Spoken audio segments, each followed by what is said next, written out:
Adele Nazarian is a media fellow at the Gold Institute for International Strategy. She is now joining us live from Washington, D.C. Hi, Adele. Good to see you again. Welcome to the program.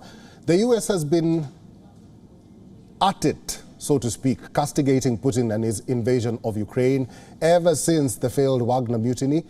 And now we have the U.S. spy chief saying that Prigozhin's action had shown the corrosive effect of Putin's war in Ukraine. What is the message that America is trying to put across with these statements? Hey, Eric, great to be on with you again.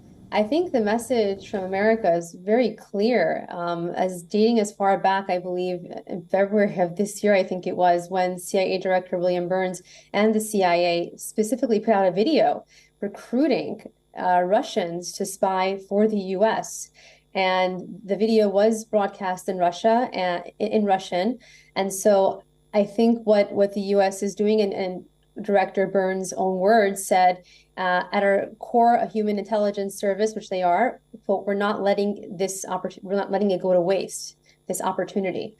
So I believe that right now, Russia is at a very weak point. And there's a lot of propaganda. Every country, of course, spews its own version of propaganda.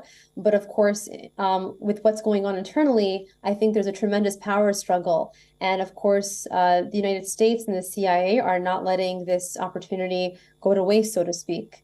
So it's an attempt to make them even weaker, frankly. You know, two Cold War time era enemies, and another war has obviously, it's ongoing between America and Russia in Ukraine, of course. Right.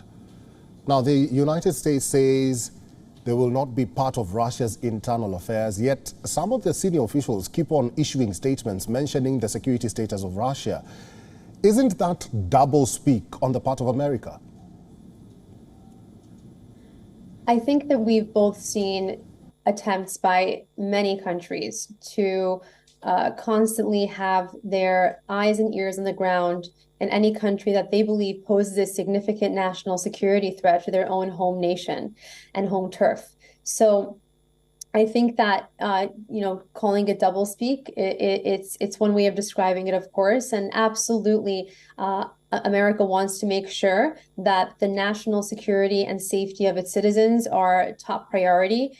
And I can say that based on that, while America may not directly be involved in any internal affairs, of course, sending out a video to the Russian nationals seeking recruitment, that's definitely a way of getting involved and to send a message in more than one way.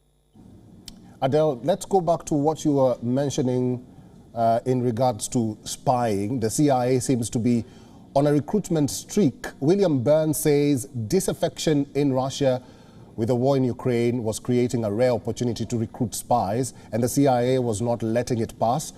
What will America gain from recruiting spies from Russia?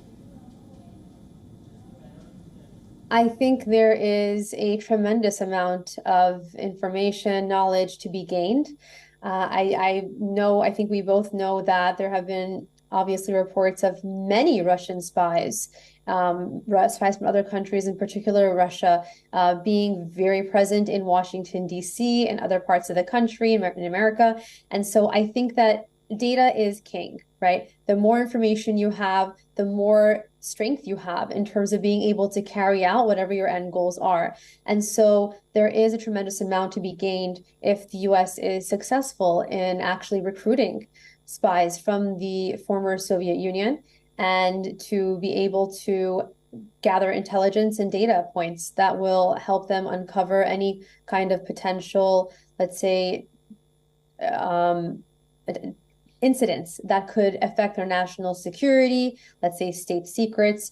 There's a lot to be gained here, and I would not put it past obviously Russia either to have carried out their own attempts to recruit on their side. How successful they've been, I don't know. But I can say this, there's definitely been, even regarding tourism, which I was reading up on, from state-sponsored entities from Russia, there has been reports indicating an uptick in the amount of tourism to Russia. But from from the US, for example, outlets, that there has been a completely the opposite being reported, that actually the number of tourism has gone down. So it's very interesting to see the complete dichotomy on both sides, depending on where you're reading. All right, I've been talking to Adele Nazarian. She is a media fellow at the Gold Institute for International Strategy. Adele, good to talk to you again, and thank you very much for all your insights on WION World is One. Thank you so much, Eric.